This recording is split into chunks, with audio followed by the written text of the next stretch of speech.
नमस्कार, प्रणाम, बहुत बहुत स्वागत आपका। मैं हूं आपके साथ मनुराग सक्सेना।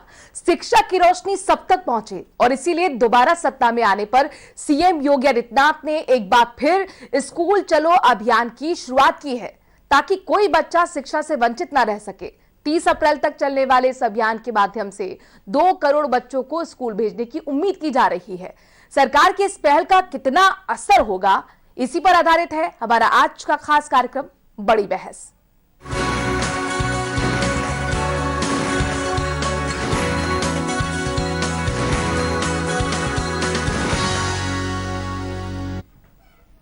तो आज से पूरे उत्तर प्रदेश में स्कूल चले हम अभियान का शुभारंभ हो गया है। मुख्यमंत्री योगी आदित्यनाथ ने श्रावस्ती में स्कूल चलो अभियान का आगाज किया। इस मौके पर सीएम योगी ने कहा कि शिक्षा को बढ़ावा देने के लिए अभियान का शुभारंभ किया गया है। उनका मानना है कि स्कूल चले अभियान से स्कूल में बच्चों की संख्या बढ़ेगी। सीएम ने कहा कि शिक्षा ही जीवन में परिवर्तन लाती है, शिक्षा ही सबको सही दिशा दे सकती है। इसीलिए सभी लोग मिलकर स्कूल चले हम अभियान में जुड़े, घर घर जाकर अभिभावकों से मिलें और शिक्षा के लाभ के बारे में बताएं। सीएम ने कहा कि अभियान के साथ साथ बेसिक शिक्षा से जुड़े स्कूलों की व्यवस्था में भी सुधार आएगा। व्यक्ति सक्षम होगा तो राष्ट्र भी सक्षम होगा। आपको बता दें कि 2 साल बाद फिर से स्कूल चले अभियान से अब ये शुरुआत हो रही है। कोरोना काल में शिक्षा व्यवस्था जिस तरह से प्रभावित हुई थी, आज से इस अभियान के साथ ही फिर से शिक्षा व्यवस्था सुचारू रूप से शुरू हो गई है। देश के अंदर प्रधानमंत्री मोदी जी के नेतृत्व में जान भी और जहान भी बचाने का भरपूर प्रयास किया गया।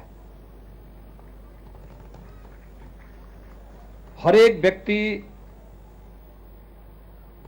का जीवन हमारे लिए महत्वपूर्ण है। उसके जीवन को बचाने के लिए फ्री में टेस्ट, फ्री में उपचार और फ्री में वैक्सीन की व्यवस्था भी की गई। समाज के प्रत्येक तबके ने एक बार फिर से इस बात को साबित किया है कि भारत किसी भी संकट के समय अपने नेतृत्व के प्रति अटूट निष्ठा के साथ जब एकजुट होकर के इस लड़ाई को लड़ता है तो उसके परिणाम भी उसी रूप में सामने आते हैं। भारत का कोरोना प्रबंधन प्रधानमंत्री मोदी जी के नेतृत्व में पूरे देश और पूरी दुनिया के अंदर सराहा गया। कारण है क्योंकि पूरा भारत प्रधानमंत्री मोदी जी के नेतृत्व में कार्य कर रहा था। इन देशों के पास भारत से अच्छा स्वास्थ्य की सुविधाएं हैं। वे देश बड़े पैमाने पर मौतों को रोक नहीं पाई कोरोना से, लेकिन भारत सफल रहा।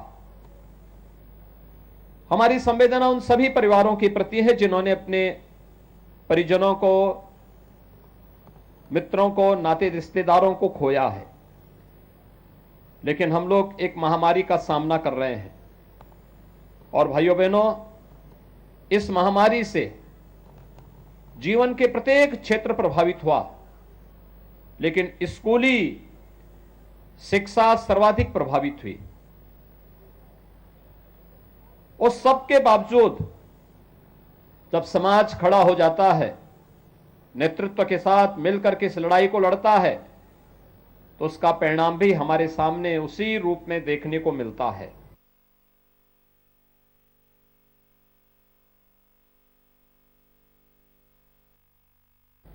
फिर से 2 वर्ष के बाद स्कूल चलो अभियान के साथ जुड़ रहे हैं। याद करिए 2020 में, अप्रैल 2020 में इस समय लॉकडाउन था, सारी गतिविधियां बंद थी, पूरी तरह गतिविधियां ठप सी हो गई थी और ये लगातार अगले 2-3 महीनों तक चलता रहा। लेकिन आज उत्तर प्रदेश जैसे देश के सबसे बड़े राज्य की स्थिति पर हम जब चर्चा करते हैं तो उत्तर प्रदेश 25 करोड़ की आबादी का राज्य और 25 करोड़ की आबादी के राज्य में आज के दिन पर नाम मात्र के कोरोना के एक्टिव केस ही बचे हुए हैं। आज प्रदेश सरकार स्नातक प्रास्नातक के सभी छात्र छात्राओं को टैबलेट और स्मार्टफोन वितरण करने की कार्रवाई युद्ध स्तर पर आगे बढ़ा रही है। लेकिन हम सबको शिक्षा की सबसे बेसिक यानी जो सबसे आधारभूत इकाई है बेसिक शिक्षा, इस पर विशेष ध्यान दिए जाने की आवश्यकता है। बहुत सारे बच्चे होंगे जो 2 वर्ष के अंदर स्कूल का मुंह न देखे हों और अब स्कूल जाने में उनको थोड़ा आलस आ रही हो, और इसलिए तय किया गया कि हमें फिर से स्कूल चलो अभियान के कार्यक्रम के साथ हर एक बच्चे को जोड़ना होगा, हर एक परिवार को जोड़ना होगा और कोई बच्चा छूटने न पाए। इसके लिए समाज को एक संकल्प के साथ आगे बढ़ना होगा। तो आपने सुना, मुख्यमंत्री योगी आदित्यनाथ को बहुत सारी उम्मीदों के साथ इस अभियान की शुरुआत कर दी गई है श्रावस्ती से, और जाहिर तौर पर इसका असर कितना जमीन पर होगा ये तो आने वाला भविष्य तय करेगा। लेकिन इस तरह के अभियान पहली बार नहीं, पहले भी छेड़े गए हैं, तो आखिरकार उनका क्या इतिहास रहा है और इस अभियान को किस तरह से जमीन पर उतारा जाएगा, रोड मैप क्या रहेगा, ये हम समझने की कोशिश करेंगे। इस चर्चा में हमारे साथ जुड़ रहे हैं समाजशास्त्री आलोक सोती और सारा समय के एसोसिएट एडिटर आलोक गुप्ता। आप दोनों का बहुत बहुत स्वागत है। सबसे पहले आलोक सोती जी, आपका रुख करते हुए जो बिल्कुल एक्साइटिंग जिसे कह सकते हैं कि तस्वीरें आई हैं, इन पर आपका पहला रिएक्शन, चूंकि कोरोना काल के 2 साल बाद अब बच्चे फिर से स्कूल जा रहे हैं, जाहिर तौर पर शिक्षा व्यवस्था एकदम चौपट हो गई थी, काफी हद तक प्रभावित की थी। अब स्कूल चलो अभियान की जरूरत जो आप महसूस करें ऐसे वक्त में, कितनी ज्यादा इंपॉर्टेंस इसकी हो जाती है, और साथ ही यह भी हमें समझाइए कि इस तरह के अभियान का असर कितना आपको देखने को समझ में आ रहा है भविष्य के लिए। जी, आप बिल्कुल ठीक कह रही हैं कि 2 साल बाद बच्चों के अंदर एक नया ऊर्जा, एक नई क्षमता डेवलप हुई है और उनकी इच्छा हो रही है कि स्कूल की ओर चलें। लेकिन आप देखते हैं कि उत्तर प्रदेश एक ग्रामीण क्षेत्र है जिसमें बहुत ज्यादा ग्रामीण क्षेत्र के बच्चे आते हैं। वो उनकी जो उदासीनता होती है स्कूल जाने के लिए वो बहुत ज्यादा होती है, इसलिए सरकारी प्रयास का करना बहुत जरूरी होता है। लेकिन मैं आपके दर्शकों को बताऊंगा कि राइट टू एजुकेशन ये श्रेय जाता है आदरणीय स्वर्गीय अटल बिहारी वाजपेयी जी को, जिन्होंने संविधान के अंदर ऐसी व्यवस्था कर रखी है कि जिसमें 14 साल तक के जो बच्चे हैं उनको फ्री एजुकेशन दी जाए पूरे भारतवर्ष में। हालांकि ये उन्होंने अपने सेकंड टर्म में किया था। पहले टर्म में आपको ध्यान होगा सर्व शिक्षा अभियान एक अभियान चला था जिसमें बच्चों को स्कूल को ले जाने के लिए पूरी कोशिश की थी, और बाद में जो है इसको कॉन्स्टिट्यूशनल राइट दे दिया गया था जिसको राइट टू एजुकेशन कहते हैं, जिसके तहत सारी सरकारों की बाध्यता है कि जो 14 वर्ष तक के जो बच्चे हैं उनको स्कूल में भर्ती कराया जाए, उनको पढ़ाया जाए। ये एक अच्छी पहल है। माननीय योगी जी जो कि उत्तर प्रदेश के मुख्यमंत्री जी हैं, उन्होंने इस अभियान को बहुत ही कारगर तरीके से ऊपर बढ़ाया है और जो संवैधानिक व्यवस्थाएं हैं उसको आगे बढ़ाने की कोशिश की है। हाँ, इस समय जो है आप देख रही हैं कि जो स्थिति सामने आ रही कि बच्चे 2 साल से घर पे बैठे हुए थे, उनको फिर से जो है मेन स्ट्रीम में मुख्यधारा में जोड़ने के लिए एक बड़े मोमेंटम की जरूरत पड़ती है। उस मोमेंटम जो है वो सरकार ही दे सकती है। तो ये इस प्रकार के जो अभियान होते हैं सर्व शिक्षा अभियान, आप कह रहे हैं कि एनर्जी डेवलप करने के लिए, मोमेंटम बढ़ाने के लिए इस तरीके के अभियान की जरूरत है और मौजूदा वक्त की ये सबसे जरूरत महत्वपूर्ण इसीलिए हो जाता है अभियान। आलोक जी, आपका मैं रुख करते हुए, चूंकि आपने देखा श्रावस्ती से तस्वीरें आई है, जाहिर तौर पर उत्साहवर्धक है, ऊर्जा वर्धक है, लेकिन कुल मिलाकर 30 अप्रैल तक ये अभियान चूंकि चल रहा है, इस अभियान की रूपरेखा क्या है, कैसे सरकार इस अभियान को आगे बढ़ाएगी? देखिए, योगी पार्ट 1 और योगी पार्ट 2 में हम प्रवेश कर चुके हैं और योगी पार्ट 1 में मुख्यमंत्री योगी का जो जज्बा था, जो रुख था, चाहे वो शिक्षा व्यवस्था को लेकर हो, चाहे कानून व्यवस्था को लेकर हो, दोनों में ही पीक पर रहे हैं। अभी तक बाबा का बुलडोजर चलता रहा अपराधियों पर, लेकिन अब बाबा ने स्कूल की तरफ भी टर्न लिया है और आज उत्तर प्रदेश के श्रावस्ती जनपद में थे। श्रावस्ती जनपद का चुनाव क्यों किया गया? क्योंकि उत्तर प्रदेश में बेसिक शिक्षा स्तर पर साक्षरता दर के मामले में सबसे निचले पायदान पर जनपद श्रावस्ती, हालांकि बहुत छोटा जनपद है लेकिन पूर्वांचल का है जनपद, सबसे निचले पायदान पर है। इसके बाद में बहराइच है, बलरामपुर है, बदायूं और रामपुर है, और यहीं से अभियान की शुरुआत की है श्रावस्ती से, और यह मैसेज देने का प्रयास किया है अधिकारियों को, जनप्रतिनिधियों को कि बेसिक शिक्षा यानी कि जो नौनिहाल हैं वो कितने महत्वपूर्ण हैं, देश के भविष्य के लिए, प्रदेश के भविष्य के लिए, और उनको शिक्षित होना बहुत जरूरी है। आज भी उनके संबोधन में स्पष्ट था कि विधायक हों चाहे वो अधिकारी हों, वो अपने अपने क्षेत्र के 1 या 2 बेसिक स्कूलों को गोद लें और उनकी देखभाल करें। फिलहाल सरकार ने जो व्यवस्था दी है, क्योंकि पिछली सरकारों में जिस तरीके से आरोप लगते रहे, चाहे कापी किताबों का मामला हो, स्कूल ड्रेस का मामला हो, उसमें गड़बड़ियों की शिकायत आती रही, लेकिन इस बार यूपी पार्ट 1 में ही ये व्यवस्था कर दी गई कि अभिभावकों के खाते में ऑनलाइन पैसा ट्रांजिट किया गया है किताबों के लिए, वस्तुओं के लिए, ड्रेस के लिए। तो अभिभावक अपनी मर्जी से अपने तरीके से किताबें और ड्रेस खरीद सकते हैं और बच्चों को स्कूल भेजें। बिल्कुल, इस पर भी बहस लगातार हो रही है, चूंकि आलोक की कुछ लोग ये भी मानते हैं कि अगर पेरेंट्स के पास जा रहा है तो क्या पेरेंट्स वाकई उनको ड्रेसेस दिला पाएंगे, क्या दूसरे खर्चों पे वो उस पैसे को ना इन्वॉल्व कर लें। बहरहाल चर्चा है, लेकिन इन सब के बीच में चूंकि आज का दिन इसलिए महत्वपूर्ण है, श्रावस्ती अपने दर्शकों को बता दें कि इसीलिए चुना गया है स्कूल चलो अभियान के लिए कि शिक्षा का जो स्तर है, ये साक्षरता का जो स्तर है, उसमें सबसे निचले पायदान पर श्रावस्ती आता है। और इसीलिए श्रावस्ती से इस अभियान की शुरुआत करते हुए एक बड़ा मैसेज देने की कोशिश मुख्यमंत्री की है। हमारे साथ खुद श्रावस्ती से हमारे संवाददाता जुड़ गए हैं रफीक उल्लाह खान। रफीक उल्लाह खान, किस तरीके का वहां पर माहौल रहा, बच्चों में कितना वहां पर उत्साह देखने को मिला जब मुख्यमंत्री खुद उनके बीच में थे? और आपसे मैं ये भी जानना चाहूंगी, चूंकि श्रावस्ती का जो इतिहास रहा है वो जाहिर तौर पर शिक्षा के दिशा और दशा में सबसे निचले पायदान पर, वहां के लोग अब वहां के जानकार किस तरह से इस अभियान को देख रहे हैं और समझ रहे हैं? मैं बताना चाहूंगा, आज जनपद श्रावस्ती में माननीय मुख्यमंत्री योगी आदित्यनाथ जी का गर्मजोशी के साथ स्वागत था। वहीं उन्होंने यूपी के जनपद श्रावस्ती जयचंदपुर कटरा में आज सूबे के मुख्यमंत्री आदित्यनाथ ने वहां सर्व शिक्षा अभियान के तहत स्कूल चलो अभियान का शुभारंभ किया। वहीं बच्चों के साथ उन्होंने भोजन भी किया और गर्मजोशी के साथ सारे नेताओं, मंडलीय नेताओं ने और अधिकारियों ने उनका स्वागत किया। श्रावस्ती को उन्होंने शिक्षा से पूरी तरीके से जोड़ने की बात कही है और उन्होंने सारे अधिकारियों को निर्देश दिया है और विधायकों को कि जनप्रतिनिधियों को कि वो एक एक विद्यालयों को वो गोद लें और गोद लेकर के सारे विद्यालयों की स्थिति पूरी तरीके से सुधार दी जाए। क्योंकि 2 साल से कोरोना की वजह से स्कूल बंद चल रहे थे, बच्चों में काफी अभाव चल रहा था पढ़ाई का, जिसकी वजह से स्कूल को लेकर के, पढ़ाई को लेकर के मुख्यमंत्री काफी जागरूक हुए। शुक्रिया रफीक तमाम जानकारी हम तक पहुंचाने के लिए। तो वहां पर लोग काफी पॉजिटिव साउंड भी कर रहे हैं और लोगों को उम्मीद है कि इस अभियान के जरिए एक मोमेंटम बनेगा और बच्चे वापस स्कूल की तरफ रुख करेंगे। आलोक सोधी जी, चूंकि आप समाजशास्त्री हैं और सामाजिक मुद्दों को बेहतर तरीके से समझते हैं, हमने कोरोना के वक्त देखा था कि जो प्राइवेट स्कूल थे, कम से कम वहां पर डिजिटल क्लास, ऑनलाइन क्लास शुरू हो गई थी, तो इतना हर्जाना वहां बच्चों का नहीं हुआ था जितना हम गवर्नमेंट स्कूल में देख रहे थे, क्योंकि वहां गांव में अपनी तकनीकी दिक्कतें भी थी, वहां पर फाइबर नहीं पहुंचा है, कईयों के गांव के में गरीब परिवार थे जिनके पास एक ही स्मार्टफोन था, किसी के पास था ही नहीं। तो ऐसे में जो एक इक्वालिटी की हम बात करते हैं शिक्षा के स्तर पर, उसमें और भी दूरियां आ गई थी, यानी कि जो एक अमीर का बच्चा है और जो गरीब का बच्चा पढ़ रहा है, उस शिक्षा में काफी हद तक हम देखते थे कि डिफरेंस अब बढ़ गया था। उस डिफरेंस को पाटने में आज की जो शुरुआत है, जो अभियान है, जो मुहिम है, क्या वो आपको लगता है कि बहुत इंपॉर्टेंट इसलिए हो जाता है? जी आप बिल्कुल ठीक कह रही है। देखिए, इवन प्लेइंग फील्ड तो आपको बच्चे को देनी ही पड़ेगी अगर आप चाहते हैं कि जमीन से जो जुड़ा हुआ बच्चा है वो भी उठ के मुख्यधारा में आए और देश के जो कंट्रीब्यूशन है, देश की में जो योगदान दे सकता है वो भी दे।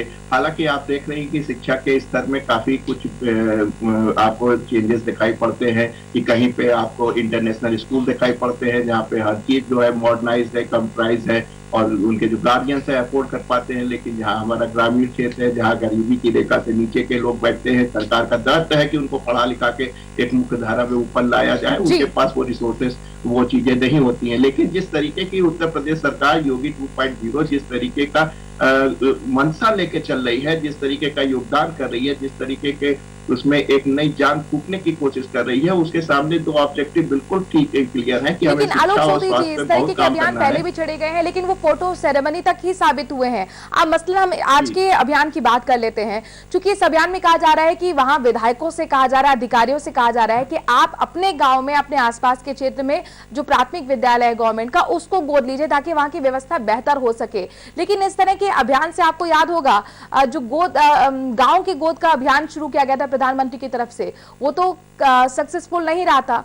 तो फिर आप इस अभियान को किस तरीके से मानते हैं कि इसमें संभावना आपको दिख रही है? देखिए, हम तो हमेशा कोशिश करने वालों की कामयाबी होती है। एक फेल्योर, दो फेल्योर, तीन फेल्योर से हम नहीं हतोत्साहित होना चाहिए। हमेशा एक नई ऊर्जा से काम करना चाहिए। एक नई लहर, देखिए आपको 2 साल बाद बच्चों को फिर से स्कूल लाना है। सबसे बड़ी प्राथमिकता ये उसको स्कूल पे लाना है। उनके लिए जो आवश्यक सामग्री है, जो उनकी किताबें हैं और जो उनकी ड्रेसेस हैं, उसके लिए सरकार डायरेक्ट मनी ट्रांसफर कर रही है। जैसा कि आपने दिखाया भी था, वो आपको लग भी रहा था कि ऐसा ना हो कि उस पैसे का मत दूसरे में गार्जियन यूज कर ले, बच्चे के लिए किताबें और बस्ता ना खरीद पाए। इस प्रकार की भी आपको चीजें दिखाई पड़ेगी, क्योंकि 2 करोड़ का एक बहुत बड़ा डेटा होता है और उसमें अगर 10 से 20% भी इस तरीके की लैप्सेस मिलती है तो भी आपको 40 लाख लोगों के साथ ऐसा दिखाई पड़ सकता है। लेकिन कुल मिला के जो इस प्रकार की सरकार की मंशा है, माननीय मुख्यमंत्री जी की मंशा है, उनका कहना है कि जो कि केवल एनजीओ, केवल आपके विधायक नहीं, सांसद नहीं, बल्कि जो एनजीओ है, समाजशास्त्री है, जो सामाजिक कार्यकर्ता है, इन लोगों को भी आगे आना पड़ेगा, उभरना पड़ेगा। और जो हमारे नौनिहाल हैं, जो गरीब हैं, जिनको शिक्षा की बहुत जरूरत है, नौनिहाल देश का भविष्य होते हैं। और देखिए, कहा जाता है कि नींव जितनी मजबूत होती है, इमारत उतनी ही मजबूत होती है। तो आलोक, आपके पास में आते हुए, चूंकि यहां पर बच्चे पहुंचे स्कूल, इसके लिए लक्ष्य भी निर्धारित है। 2 करोड़ बच्चों के लिए लक्ष्य रखा गया है कि स्कूल तक वो पहुंचे। लेकिन बच्चे स्कूल पहुंचे, इससे पहले ये जरूरी हो जाता है कि शिक्षक स्कूल पहुंचे। क्योंकि गवर्नमेंट स्कूल में हमने ये देखा है कि कई दिन तक शिक्षक ही नहीं पहुंचते हैं। तो इस दिशा में क्या सरकार सोच रही है? बिल्कुल आपका सही सवाल है। मैंने कहा ना कि योगी पार्ट 1 में इस चीज पर काम हो चुका है। जो बेसिक शिक्षा के जो टीचर हैं, और चाहे वो प्रधानाध्यापक हों, चाहे वो बीएससी हो या खंड शिक्षा अधिकारी हो, इन सब के लिए पिछली सरकार ने बाकायदा स्मार्टफोन दिए थे और क्लास के अंदर से रोज इनको अपनी फोटो भेजनी होती थी टीचर्स को, अपने खंड शिक्षा अधिकारी को। खंड शिक्षा अधिकारी जो मुआयना करते थे वो सीनियर्स को, यानी बेसिक शिक्षा अधिकारी को भेजते थे। यह कार्य शुरू किया गया था, लेकिन कोविड के कारण पिछले 2 सालों में उतना इफेक्टिव नहीं रहा। लेकिन 2 साल पहले ये जो मोबाइल ऐप है, स्मार्टफोन, इस पर काम शुरू हो गया था। तो लिहाजा शिक्षकों को बाध्य कर दिया गया था योगी पार्ट 1 में कि वो बच्चों को पढ़ाएं। और अब उनके ऊपर योगी पार्ट 2 में यह भी जिम्मेदारी दी गई है स्कूल चलो अभियान के तहत, ऑपरेशन कायाकल्प के तहत, कि वो अभिभावकों के पास भी जाए, बच्चों के घर जाए और उनको प्रेरित करें कि वो बच्चों को स्कूल भेजें। मैं एक बात और कहना चाह रहा था कि आज श्रावस्ती में जिस तरीके का दिशा निर्देश मुख्यमंत्री योगी ने दिए हैं, और वहीं पर एक बहुत खूबसूरत पिक्चर भी देखने को मिली थी, जो दोपहर में बच्चों को भोजन दिया जाता है। आज मुख्यमंत्री योगी ने खुद कई बच्चों की थाली में भोजन भी परोसा और एक मैसेज देने का काम किया है कि इसमें भी, इसकी भी गुणवत्ता में कोई कमी नहीं रहेगी। साथ ही बच्चों को मुफ्त में स्कूल में जो भोजन दिया जा रहा है वह भी उपलब्ध रहेगा। तो एक और मैसेज आज इसी बहाने दिया है। और साथ ही मुख्यमंत्री ने एक अपील और भी की है, जो प्राइमरी स्कूलों से बच्चे पढ़कर कहीं कामयाब है, कहीं नौकरी कर रहे हैं, बड़े पदों पर है, उनका भी आह्वान किया है कि वो भी अपने अपने क्षेत्रों के स्कूलों को गोद लें। बिल्कुल आलोक सोधी जी, चूंकि वक्त मेरे पास बहुत कम है, इसलिए आपसे क्लोजिंग कमेंट लेना चाहेंगे। सेल्फी अटेंडेंस का जिक्र यहाँ पर आलोक जी ने किया है। हालांकि कोरोना काल की वजह से वो आगे नहीं बढ़ पाया, लेकिन इस तरह की जो शुरुआत होती है, इस तरीके की मुहिम होती है, आपको लगता है कि इसमें क्या आपके जहन में क्या आता है, क्या और चीजें ऐड करनी चाहिए ताकि वो कारगर मुहिम साबित हो? बिल्कुल आप ठीक कह रहे हैं कि बच्चों के लिए जो है मुख्य आकर्षण भी यही होता है, मिड डे मील होता है, जहाँ पे बच्चे जो है पढ़ाई के साथ साथ उनको भोजन भी मिलता है और जिसके कारण जो है वो वहाँ पे पढ़ते भी हैं और उनका स्वास्थ्य भी सही रहता है। तो कुल मिला के जो जिस तरीके का ये अभियान छेड़ा गया है, हर बार छेड़ा जाता है, लेकिन जिस तरीके से इस बार देखने को मिल रहा है, माननीय मुख्यमंत्री जी खुद आके बच्चों के बीच उनका वही खाना खाया जो बच्चे खा रहे हैं। तो इस चीजें जो है एक निर्देश जाता है, एक दिशा निर्देश जाता है कि आपको इस तरीके से आगे बढ़ना है। तो कुल मिला के आज की जो प्रगति थी वो बहुत अच्छी थी। उम्मीद है कि कोरोना की मार के बाद इस प्रकार की जो आज से जो एक नई ऊर्जा के साथ जो हम लोग आगे बढ़ रहे हैं, ये देश को फिर से ऊपर की ओर ले जाएगी। बिल्कुल, मोमेंटम तो इस अभियान के साथ दे दिया है, लेकिन जमीन पर कितना कारगर साबित होगी आने वाला समय तय करेगा, अधिकारियों की जिम्मेदारी तय करेगी। बहुत बहुत शुक्रिया आलोक गुप्ता हमसे जुड़ने के लिए। जी आलोक जी, आप जो कुछ कहना चाह रहे हैं जल्दी से ऐड कीजिएगा।